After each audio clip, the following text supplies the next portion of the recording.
तो तरक्की कसौटी पर भी तो उनको उतारना चाहिए। तो जब तरक्की कसौटी पर उतारते हैं तो ये इस प्रकार की मान्यताएं सब धूमिल सी हो जाती है, गलत साबित होती है।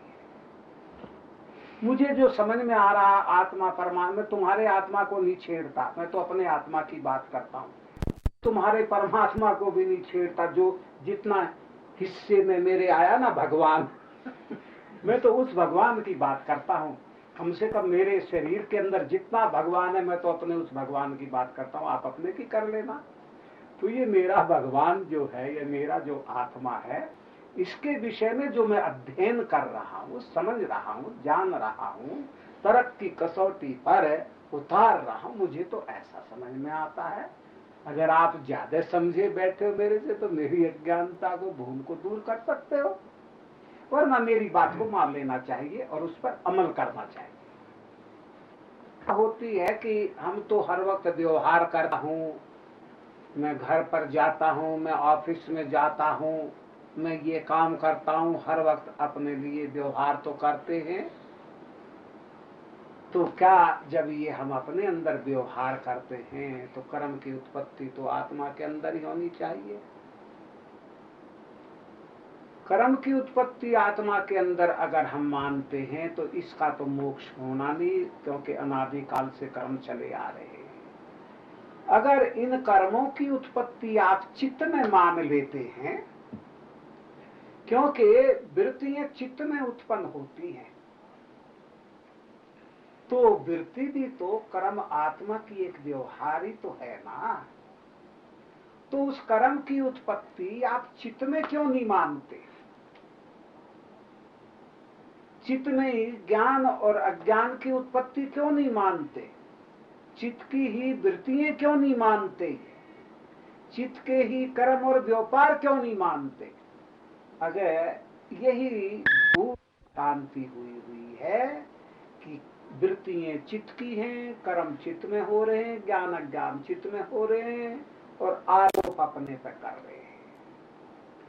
जैसे एक राजा बैठा यहाँ, उसकी सेना जाकर के रशिया में लड़ रही है, अमेरिका में लड़ रही है, युद्ध कर रही है, तो हार और जीत का मालिक राजा यहाँ अपने आप को अनुभव करता है। लड़बड़ तो रही है सेना, विजय सेना करेगी, मरे सेना मरेगी, और तो राजा की भी तो वो भ्रांति ही है। जैसे राजा भूल करके सुख और दुख का अनुभव कर रहा है, लड़ना मरना सेना कर रही है, सब कुछ हार जीत सेना की हो रही है, पूजा है। ऐसे ही ये सारे कर्म और व्यापार चित्त के अंदर हो रहे हैं। भ्रांति से, गलती से, अज्ञानता से तुम अपने ऊपर उनको थोप रहे हो, मंड रहे हो, आरोप कर रहे हो। इस अज्ञान को दूर करना है। आत्मा तो है ही मुक्त है। जब ये कर्म करता ही नहीं, भोगता नहीं है, तो मुक्ति ही है। भ्रांति से तुम अपने आप को कर्ता और भोक्ता माने बैठे हुए। ये चित्त की वृत्ति है, उसका निरोध करना, आत्मा की स्वरूप में स्थिति करनी है। तो इस बात से भी सिद्ध होता है, ये क्या नाम परिभाषा योग से भी ऐसा ही है। जब चित्त की वृत्तियां तो आप निरोध करते हो, वृत्तियां चित्त में होती हैं, आत्मा की स्वरूप में स्थिति मानते हो, तो बंध और मोक्ष तो चित्त का ही होगा। ज्ञान और अज्ञान तो चित्त ही होंगे, आत्मा में तो कुछ भी नहीं हुआ। सावधान, चित्त की वृत्तियों का निरोध करो बैठ के आराम से। 13 जुलाई 1978। ओम अग्ने नय सुपथा राय अस्मान विश्वानि देव वयुनानि विद्वान युयोधस्मज्युः राणमेनो भूयिष्ठान्ते नम उक्तिं विधेन।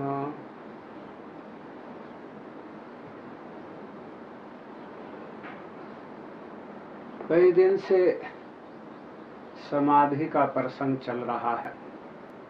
हमारे अहम साक्षात्कार और ब्रह्म साक्षात्कार की बातें चल रही हैं,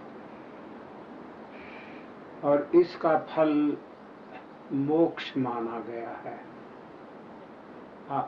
समाधि के द्वारा आत्मज्ञान और ब्रह्म ज्ञान प्राप्त कर करके मोक्ष की बात कही गई है।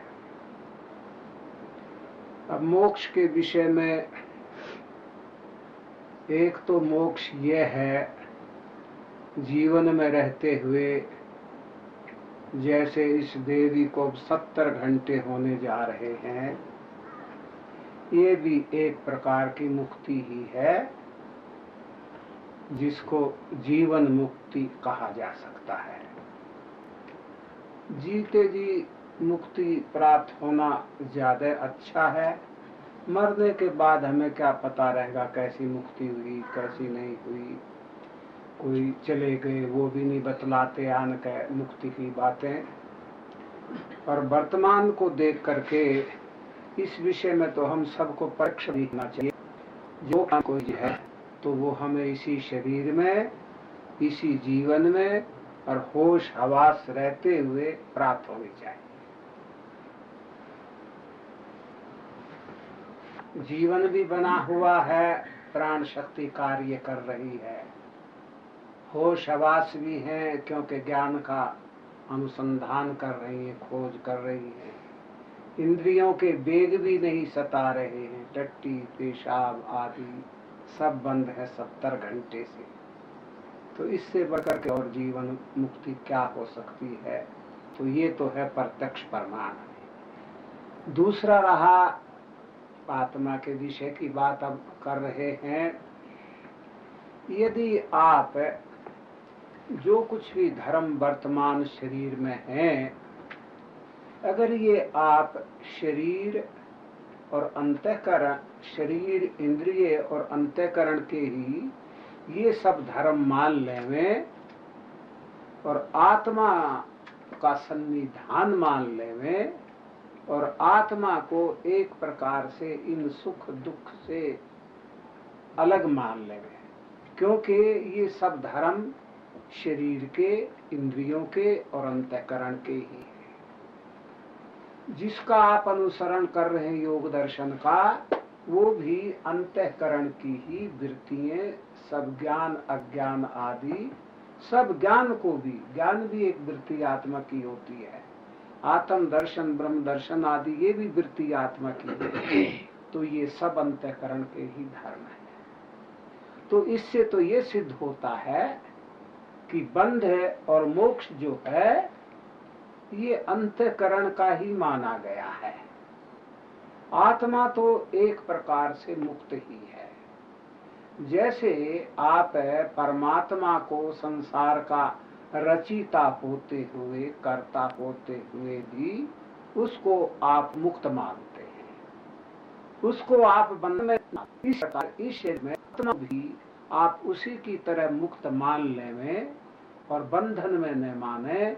बंधन शरीर का, इंद्रियों का और अंतःकरण का मान लेवें तो तुम्हारी भी मुक्ति इस शरीर के रहते हुए और इसी जीवन में हो गई समझो। आत्मा को इन शरीरों से अलग होने के बाद मोक्ष में शुद्ध बुद्ध पवित्र मानते हैं और वहां आनंद आदि की अनुभूति मानते हैं। अगर वैसी ही आप यहाँ मान लें और ये सब सुख दुख आदि ये सब इंद्रियों के धर्म मान लें, अंतःकरण के, देखो अब ये 72 घंटे होने जा रहे हैं, क्योंकि 1 दिन 2 और 4 दिन 8 दिन महीना 10 दिन शरीर उत्पन्न हुआ है, हाड़ मांस आदि का बना हुआ है, आहार के बिना जीवित नहीं रह सकता, जल के बिना ज्यादा दिन जीवित नहीं रह सकता, इसने मरना है। तो ये तो धर्म फिर शरीर के होते हैं। जब जल बिना रहता है तो यहाँ भी इस शरीर में रहते हुए भी आत्मा क्यों ना बिना खाए पिए आदि रह सके, और ये धर्म माने जाए शरीर के, क्योंकि शरीर तो माता पिता के गर्भ से उत्पन्न होकर के आया है, इसमें तो विनाश होना है। आत्मा तो कहीं से उत्पन्न होकर नहीं आया, मोक्ष में भी आत्मा वैसा ही था और यहाँ भी वैसा ही है। परमात्मा प्रलय काल की अवस्था में भी वैसा ही रहता है और अब सृष्टि का सृजन हुआ है, जिसको तुम कहते पालन पोषण रक्षण आदि वो कर रहा है, अब भी उसमें कोई अंतर नहीं आया। जब भगवान में आप प्रलय काल की अवस्था में, सृजन काल की अवस्था में कोई अंतर नहीं मानते हैं, तो इस आत्मा में भी क्यों अंतर मानते हैं? ये जो अंतर मानने वाली बात है, यही अज्ञान है और यही भ्रांति है। उठाएंगे कि जब ये आत्मा ज्ञानी भी है, स्वतर मुक्त भी है, तो अवस्था से होगी, माता में और पत्नी में अंतर कैसे होगा? और इस अंतर के मानने की जरूरत भी क्या रहेगी, क्योंकि आत्मा तो मुक्त ही है। आत्मा मुक्त होने पर भी, तत्व ज्ञान होने पर भी जो कुछ मर्यादाएं समाज के लिए आचार्यों ने, विद्वानों ने नियत की हैं, समाज में रह करके उन मर्यादाओं का पालन करना उचित ही होगा, क्योंकि फिर पशु में और मनुष्य में कोई अंतर नहीं रहेगा। तो ज्ञानवान में यही अंतर रहेगा कि जैसे योगी है, मैं आज से 70-80 वर्ष पहले भी यम नियम का पालन करता था और अब भी यम नियम का पालन कर रहा हूँ, क्योंकि समाज की मर्यादा पालन करना आवश्यक ही है। तो अब इसको धर्म मान करके वह यम नियम आदि जो है, अहिंसा है, सत्य है, ब्रह्मचर्य आदि है, बहुत संतोष, तप, स्वाध्याय, ईश्वर प्रणिधान, तो इनको मर्यादा मान करके, धर्म मान करके इनके पालन करते रहना चाहिए, ताकि समाज की व्यवस्था, लोक की व्यवस्था ठीक बनी रहे और सब सुखी बने रहे। जब हम यम नियम आदि को पालन करते हुए सुखी रहते हैं, तो इस प्रकार के धर्म और कर्मों को पालन ही करते रहना चाहिए। पशुओं के भी तो खान पान आदि कुछ स्वाभाविक धर्म रहते हैं ना, तो इस प्रकार ये स्वाभाविक धर्म इंद्रियों के समझ करके इनका पालन करते रहना चाहिए, ताकि समाज सुव्यवस्थित रह सके। तो यहाँ तो एक प्रकार से ज्ञानी और मूर्ख समान से हो जाते हैं। मैं 70-80 वर्ष पहले मूर्ख था, बच्चा था, अकल कुछ नहीं थी, तब भी यम नियम का पालन करता था। अब 90 वर्ष से ऊपर का हो गया हूँ, तो अब भी यम नियम का पालन कर रहा हूँ। तो ये मर्यादा, क्योंकि यद यद आचरति श्रेष्ठा तत्तत्तो इतरे जना, यद यद कुरुते प्रमाणम तत्त। नेता, लीडर जो आचरण अच्छा या बुरा किया करते हैं, वैसा ही आचरण उनके पीछे चलने वाले किया करते हैं। तो हमारे जैसे लोगों का आचरण आदर्शयुक्त ऊंचा ही होना चाहिए, ताकि हमारे पीछे चलने वाले लोग भी वह श्रेष्ठ कर्म करें, श्रेष्ठ आचरण करें। तो अच्छे और बुरे की, पाप और पुण्य की मर्यादाओं का ज्ञानी को भी पालन करना चाहिए। जब और खान पीन आदि मर्यादा का, टट्टी पेशाब आदि मर्यादाओं का पालन करता, तो इस मर्यादा का पालन करने में क्यों आपत्ति हो? इसलिए कर्मों का परित्याग नहीं होना चाहिए, व्यवस्था का, समाज के धर्मों का परित्याग नहीं होना चाहिए। जो जिस आश्रम में है उस आश्रम के धर्मों का पालन ही करना चाहिए, क्योंकि हम मनुष्य हैं और मनुष्य की व्यवस्था अच्छी चलाना चाहते हैं, संसार को सुखी बनाना चाहते हैं, सुखी रखना चाहते हैं। तो इसलिए ये जो मर्यादाएं बना दी हैं प्राचीन आचार्यों ने, उन नियमों का पालन करते रहने ही से हमारे ज्ञान में कोई हानि नहीं होगी, कोई कमी नहीं, बल्कि ज्ञान दृढ़ बना रहेगा, पुष्ट बना रहेगा और दूसरों के लिए पथ प्रदर्शक हमारा जीवन बनेगा। आप मेडिटेशन के लिए सावधान हो जाएं। आज आसन प्राणायाम की तो चलिए कुछ कार्य करना होगा, और सायंकाल को फिर वैसे ही प्रोग्राम चलेगा जैसे है। तो आप ध्यान में ये अनुभव करना कि ये जो हमारे शरीर में कर्म हो रहे हैं, अगर तुम्हें आत्मा दिख गया, समझ में आ गया हो, तो ये देखना कि ये आत्मा में कर्म हो रहे हैं कि या बुद्धि या मन में ये कर्म हो रहे हैं, या शरीर में ये कर्म हो रहे हैं। वास्तविक में ये ज्ञान और कर्म हमारे शरीर में किसके धर्म है? अगर ये बात तुम्हें समझ में आ जाए तो तुम्हारी बात को हम प्रमाणिक मानेंगे। ये करो कि ये ज्ञान, कर्म, व्यवहार और वृत्तियां किस में उत्पन्न हो रही है। अगर ये आत्मा में ही आप मानोगे तो ये तो सदा उत्पन्न होती रहेगी। अब वहां भी वो समाधि में बैठी है, वहां भी वृत्ति काम कर रही है, वृत्ति का अभाव वहां भी नहीं।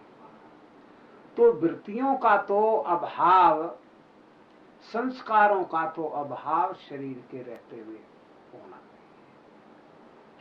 शरीर के रहने के बाद शरीर ही नहीं रहना तो फिर हमें क्या पता होता है कि नहीं। तो शरीर के रहते हुए तो संस्कारों का अभाव होना नहीं, और संस्कारों का अभाव ही मोक्ष माना जाएगा। तो बेहतर होगा आप संस्कार, धर्म, चित्त और बुद्धि के मानने में तुम्हारा एक ही जन्म में पीछा छूट जाएगा, वरना पता नहीं और कितने जन्म लेने पड़ेंगे, उनमें भी नहीं छूटेगा।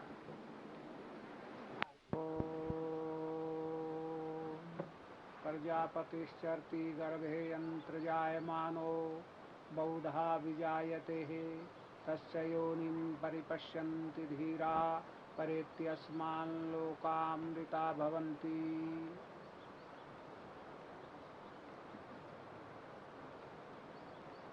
इस मंत्र में प्रजापतिश्चरति गर्भे अंतर्जायमानो बहुधा विजायते, ये वाक्य है। प्रजापति, इस प्रजा संसार को या इन प्राणियों को, मनुष्यों को सृजन करने वाला, पैदा करने वाला प्रजापति, प्रजा का मालिक भगवान।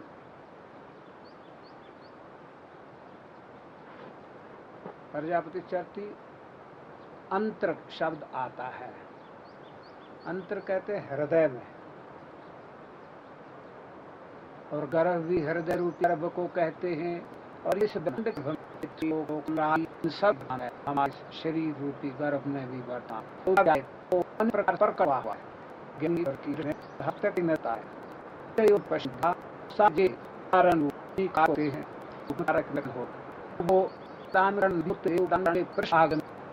अगर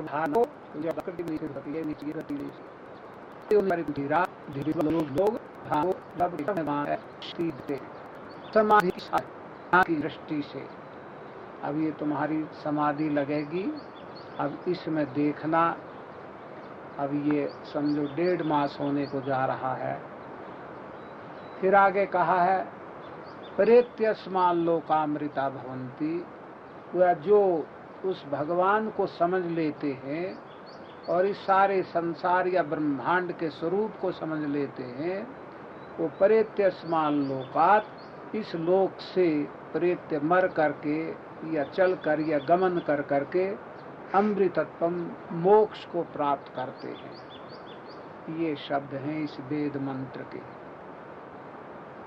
को 1.5 मास हो जाएगा साधना कराते हुए और प्रवचन करते हुए। प्रवचन में साधना के बहुत से साधनों का वर्णन किया गया है। अब पता नहीं कितने साधनों को आपने अपनाया होगा। कई दिन तक प्राण के द्वारा साधना का उपदेश देता रहा कि प्राण के द्वारा आत्म साक्षात्कार या ब्रह्म साक्षात्कार कैसे हो सकता है। तो इसमें भी अनेक साधन बतलाए थे कि प्राण को पकड़ करके ले करके हम या उसके साथ स्पर्श करें, टच करें। वैसे तो प्राण के साथ हम आकाश को भी टच करते हैं। जब हम प्राण फेंकते हैं बाहर श्वास को, तो आकाश के साथ संबंध होता है। तो जिस प्रकार इस आकाश के साथ तुम्हारा प्राण का संबंध होता है, यहाँ भी तुम्हें प्रत्यक्ष रूप से प्रतीत, तुम अपने अंदर ना समझ करके इस आकाश के साथ ही मिला जुला, जैसा ये आकाश है वैसा ही इससे मिला जुला, इससे सूक्ष्म तद्रूप भगवान को भी बाहर समझ लो। इस आकाश मंडल में तुम अपने अंदर भी ना देखो, पहाड़ में भी ना देखो, इस आकाश में देखो। यद खम तद ब्रह्म, जैसा ये आकाश है वैसा ही ब्रह्म भी है। यहाँ ब्रह्म के साथ सादृश्य व्यापकत्व किया गया है। जितने दृश्यमान पदार्थ हैं और ये आकाश सबको व्याप्त करके रहता है, तो इस प्रकार की व्याप्ति और किसी पदार्थ की संसार के दृश्यमान पदार्थों में देखने में नहीं आती, जैसी कि आकाश की व्याप्ति है। तो आप और चीजों को ना ढूंढते हुए अगर ये बात समझ में आ जाए कि देखो इस आकाश के बिना हमारे कोई कार्य नहीं होते, हमारा गमनागमन रूप धर्म भी इसमें नहीं होता। अगर हमको आगे अवकाश ना मिले, आकाश के 3 धर्म होते हैं। एक तो रचना, पदार्थों की रचना इसमें होती है, सम्मेलन होता है, व्यूह, एक अवकाश देता है, ये अवकाश देता यहाँ, और एक गति, गति का हेतु भी आकाश है। वायु में जो गति रूप धर्म आया है, ये इस आकाश से ही आया है। अगर आकाश में ये गति रूप धर्म ना होता तो वायु में भी ये धर्म नहीं आना था। तो इसलिए आकाश के समान परमात्मा की तुलना की है आचार्यों ने, विद्वानों ने, योगियों ने। जब आप इस आकाश को प्रत्यक्ष अनुभव करते हो तो इसी प्रकार परमात्मा को भी क्यों नहीं प्रत्यक्ष अनुभव करते? उसके लिए तुम्हें इतनी मुश्किलात क्यों पैदा हो रही है? इसके लिए क्यों नहीं? जैसा ये आकाश है, इसके बिना भी हमारे कोई कार्य सिद्ध नहीं होते। थोड़ी देर के लिए मान लिया जाए, अगर इस आकाश को ही हम परमात्मा मान लें, इस आकाश को ही हम परमात्मा मान लें, तब एक मुश्किल होगी। आकाश ठीक है, रचना का भी हेतु है, गति का भी हेतु है, पर ज्ञान का हेतु नहीं। गति तो दे देगा, ये चलने की जगह तो दे देगा, पर ज्ञान नहीं देगा। परमात्मा के अंदर इसकी अपेक्षा एक ही गुण अगर गुण ही मानते हैं तो एक ही विशेष गुण है ज्ञान।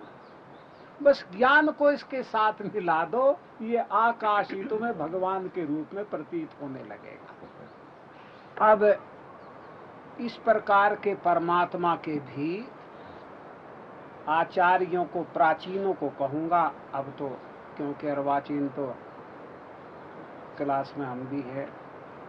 प्राचीन आचार्यों ने आकाश के भी भेद बना दिए और परमात्मा के भी बना दिए। आप किसी देश में, किसी स्थान में चले जाओ, आकाश आपको सब जगह मिलेगा। आकाश का मतलब है जो अवकाश दे। किसी लोकांतर पर, चंद्रमा पर चले जाओ, मंगल पर चले जाओ, सूर्य पर चले जाओ, सूर्य को भी वहां आकाश अवकाश देता है गमन करने के लिए, चंद्रमा को भी देता है। सिर्फ वहां एक चीज की कमी होती है, प्राणदा वायु, ऑक्सीजन नहीं होती वहां। तो इसलिए वहां आकाश तो ऐसा ही, आकाश में कोई अंतर नहीं है। परंतु और दूसरे जो पदार्थ हैं, जैसे जल है, अग्नि है और वायु है, और पृथ्वी में भी कुछ अंतर होता है।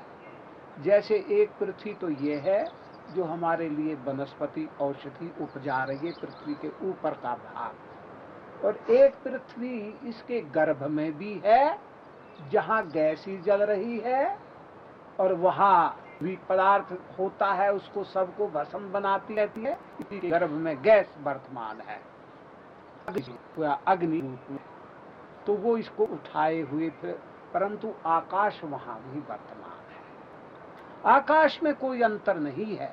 और पदार्थों में तो अंतर हो जाएगा, वहां की वायु में अंतर हो जाएगा, जल में अंतर हो जाएगा, पृथ्वी के भाग में अंतर हो जाएगा, अग्नि में अंतर हो जाएगा, परंतु आकाश का कोई ऐसा अंतर नहीं होता, क्योंकि सब जगह ये प्रत्येक पदार्थ को कोई कहीं हो, सबको अवकाश देता है।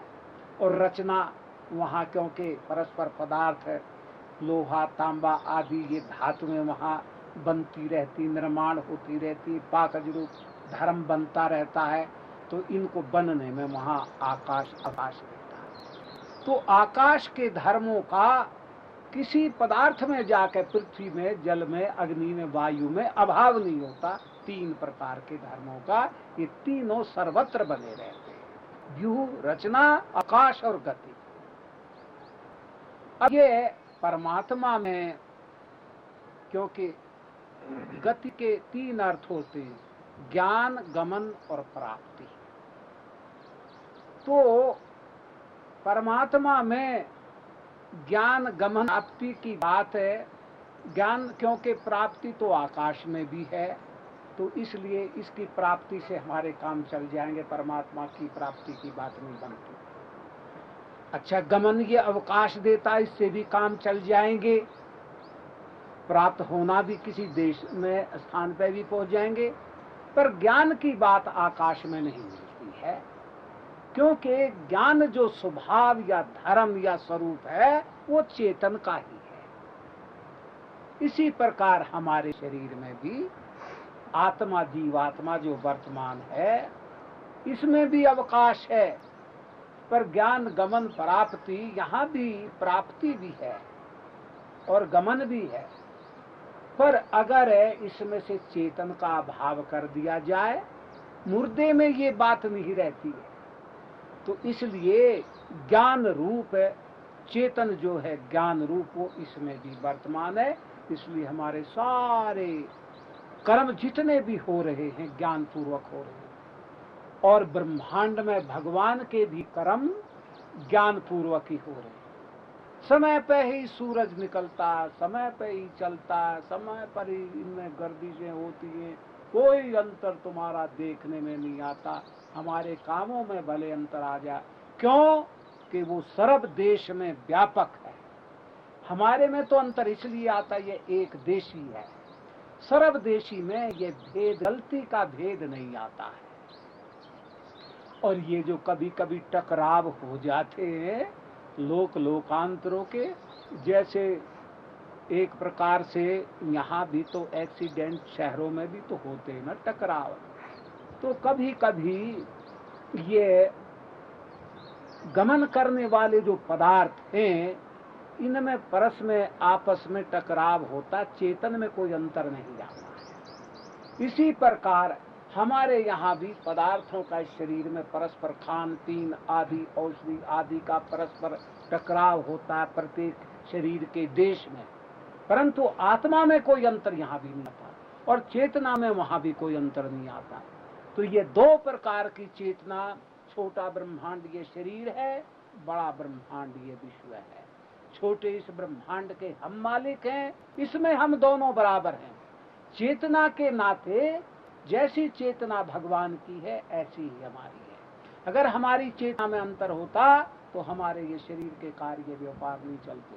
अगर भगवान की चेतना में भी अंतर होता तो ये लोकांतर, समय पर उदय होना, अस्त होना आदि ये व्यापार नहीं होते। के द्वारा भी अनेक युक्ति और उपायों का वर्णन किया गया था परमात्मा के साथ मिलने के लिए। और फिर ज्योति के द्वारा, अग्नि के द्वारा भी, अग्नि भी बहुत प्रकार की शरीर की, अग्नि के द्वारा भी तो देख सकता है। आप मेरे के लिए आत्मा को, जीव आत्मा को इस शरीर के बराबर ही समझ लेंगे। छोटा अणु की बात अभी ना करें।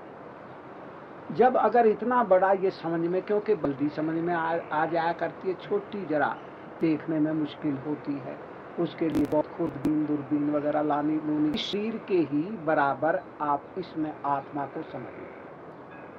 और इस शरीर में सारे पदार्थों के अंतिम पृष्ठ भाग में चेतन सत्ता भगवान की है। इसी प्रकार हमारे शरीरों के पृष्ठ भाग में अंतिम चेतन सत्ता परम जीवात्मा की है, पर वो है सबसे सूक्ष्म। अब सूक्ष्म होने से जब हम विज्ञान दृष्टि से चलते हैं, तो जैसे पहली, दूसरी, तीसरी क्लास आदि पढ़ते हुए बच्चे जा करके एमए में उनकी बुद्धि सूक्ष्म बनती है 14 क्लास में जाकर। तो इसी प्रकार आप अपनी बुद्धि को पहले इस स्थूल मोटे ताजे शरीर में ढूंढे, इसमें कहीं वो मिल जाए, क्योंकि इससे भी सूक्ष्म है। और फिर अगर आप और सूक्ष्म शरीर को भी मानते हैं तो सूक्ष्म शरीर में भी जाकर के देखें, क्योंकि स्थूल शरीर से सूक्ष्म शरीर और है। फिर उससे भी आगे आप जाकर के देखें कारण शरीर। कारण शरीर इन दोनों और सूक्ष्म है। तो कारण शरीर के अंतिम छोर पर आपको चेतन सत्ता खड़ी ही मिलेगी।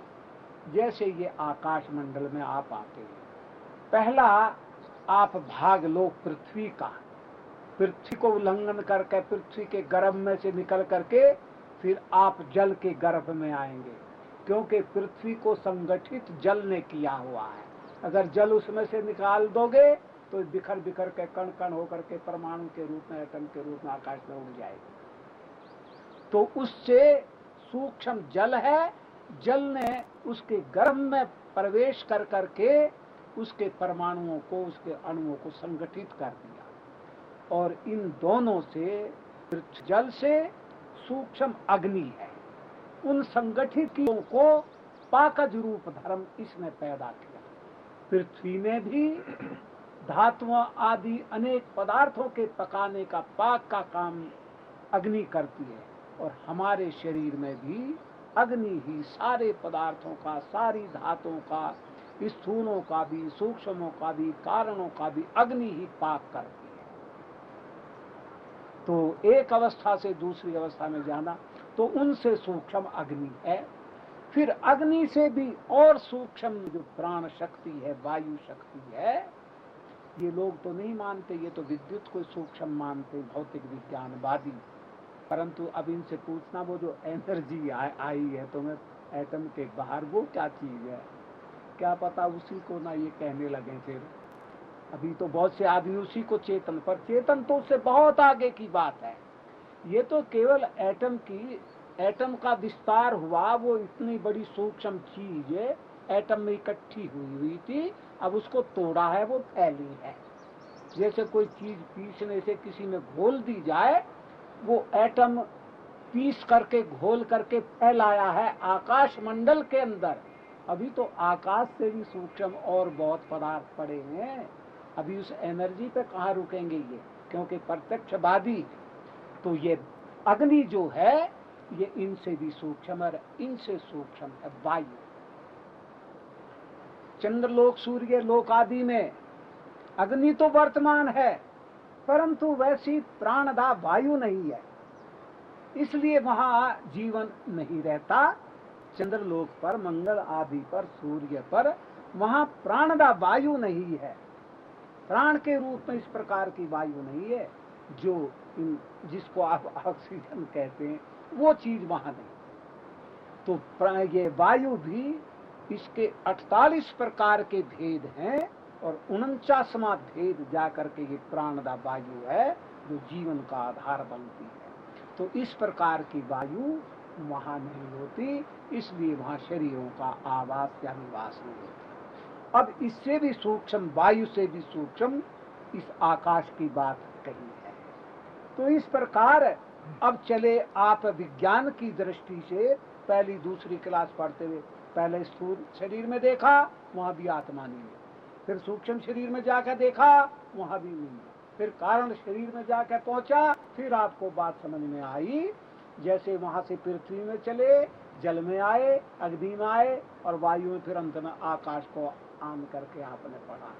तो इस प्रकार आपको चेतन का अनुसंधान करना होगा, क्योंकि वो सबसे सूक्ष्म सत्ता हमारे शरीर में है और इस ब्रह्मांड के गर्भ में भी सबसे सूक्ष्म सत्ता और महान सत्ता वहां है। शरीर, तीनों शरीरों की अपेक्षा चेतन सत्ता इसमें, सारे पदार्थों की अपेक्षा चेतन सत्ता परमात्मा की उनमें भी महान है। तो इसमें अगर आप ढूंढ लोगे तो यद पिंडे सो ब्रह्मांडे, परमात्मा भी समझ में आ जाएगा, ये ब्रह्मांड भी समझ में आ जाएगा। और कारण शरीर को नहीं मानते तो ये जो हमारा स्थूल शरीर है, ये तो मानते हो ये पंचभूतों का बना हुआ है। तो इसमें पहले पृथ्वी के भाग में चलो, जो इस शरीर के अंदर अस्थि आदि के रूप में, इन चीजों, मोटी मोटी चीजों के रूप में, फिर उसके आगे उल्लंघन कर करके जो जल का भाग इसमें है, रक्त आदि के रूप में, पसीने आदि के रूप में, या और जो किसी रूप में है, कफ आदि के रूप में, उसमें प्रवेश करो। और फिर आगे जो इसमें अग्नि का भाग है, उष्णता सारे शरीर में देखने में आ रही है, उसमें प्रवेश करो। और फिर उसके बाद में प्राण है, प्राण शक्ति, वायु जिसको कहेंगे, तो उसमें प्रवेश करो, क्योंकि प्राण भी 14 जुलाई 1978। प्रजापति चरति गर्भेन्द्र जायमानो बहुधा विजायते तस्य योनिं परिपश्यन्ति धीरा परेत्यस्मान् लोकामृता भवन्ति। कल इस मंत्र के विषय में व्याख्या करके जो गर्भ के अंतर जायमान जो चेतन सत्ता है, उसके विषय में प्रवचन चल रहा था। बहुत कुछ प्रवचन के बाद ये शंका उठाई गई थी कि आप सूक्ष्म और कारण शरीर की बातें करते हैं, हमारी तो बात समझ में आती नहीं, वो है भी नहीं। अगर करोड़ी बात से उनको भी स्वीकार कर लिया जाए कि वो नहीं है, तो ये स्थूल शरीर तो हमारा वर्तमान है, इसको माध्यम बनाया जा सकता है। अब इसके माध्यम की बात पंचभूतों का ये देह है, सबसे मोटा स्थूल भाग इसमें पृथ्वी का है, ये भी हमारे सामने वर्तमान है। और दूसरा उससे सूक्ष्म भाग जल का है, उसको भी हम देखते हैं, आंखों का विषय बना है। तीसरा इसमें भाग अग्नि का है, ये भी हमारे सामने देखने में आ रही नेत्रों का विषय है। और चौथा वायु का इसमें भाग है, क्योंकि प्राण रूप से वर्तमान हमारे शरीर में हुआ है। तो ये चारों भूत प्रधान रूप में सहकारी हैं और इनके साथ में आकाश पहुंचे। एक एक स्थूल भूत के भाग को रचना में देखें, पिछले व्याख्यानों में मैंने वर्णन किया था चारों पांचों भूतों के विषय में, तो बहुत विस्तार पूर्वक वर्णन किया था, प्राणों का, ज्योतियों का, जलों का और पृथ्वी के भागों का।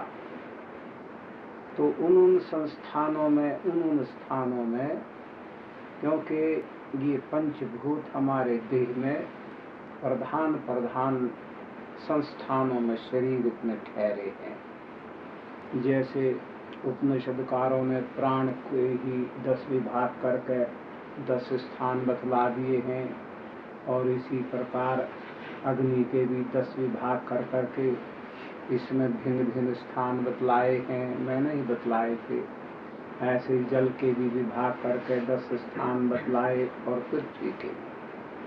तो ये पांचों भूत, चारों भूत 10-10 भाग को प्राप्त होकर के आकाश भी 10 भाग में ठहरता शरीर के, जहाँ जहाँ पूर्व स्थान है।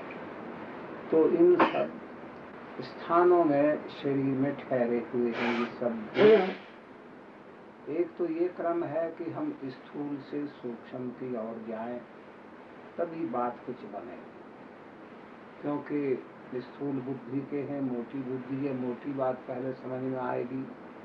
तो एक एक, या तो आप इनको पांचों को कोश के रूप में समझ लेंगे, जैसे पार्थिव कोश है, जलीय कोश है, आग्नेय कोश है, वायवीय कोश है, ये कोशों के रूप में समझ लें।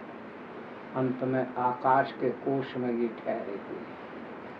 अब अगर कोश के हिसाब से जाते हैं तो स्थूल भाग पृथ्वी का, फिर जल का, फिर अग्नि का, फिर वायु का, फिर फिर अंत में अगर आकाश के छोर पर अंतिम आकाश के बाद उस चेतन सत्ता को माना जाए तो इस प्रकार के क्रम से अध्ययन भी किया जा सकता है, विचार भी किया जा सकता है, समझा भी जा सकता है, जाना भी जा सकता है और देखा भी जा सकता है। फिर इसके विषय में भी शंका हो सकती है। क्रम है 5 प्रकार के कोशों का, भौतिक विज्ञान क्रम से भूतों के। दूसरा, उपनिषदकारों ने प्राणमय कोश, अन्नमय कोश, प्राणमय कोश, मनोमय कोश, विज्ञानमय कोश, आनंदमय कोश, इन कोशों के क्रम से भी आत्मा के या आत्मा के पास पहुंचने का या जानने का क्रम बतलाया है। तीसरा, हमने भी आत्मविज्ञान में ये बतलाया है। तीसरा क्रम जो है स्थूल शरीर, सूक्ष्म शरीर और कारण शरीर, और एक महाकारण शरीर भी है।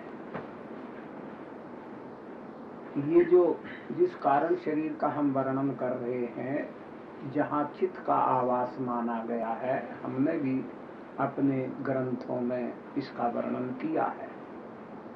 परंतु इस कारण शरीर का भी महाकारण एक और शरीर अब के खोज में आया है। कोई नई बात नहीं है, तो पुरानी ही, क्योंकि हमने ब्रह्म विज्ञान में महत्व को कारण शरीर में वर्णन न करके प्रकृति को कर दिया था। तो वास्तविक में चित्त का उपादान कारण तो महत्व ही है। तो इसलिए कारण शरीर का उपादान महत्व ही होना चाहिए। अब इसे महत्व आत्मक कारण शरीर का भी विनाश होकर के अपनी प्रकृति में जाना है, ये भी तो उत्पन्न होकर के आया है।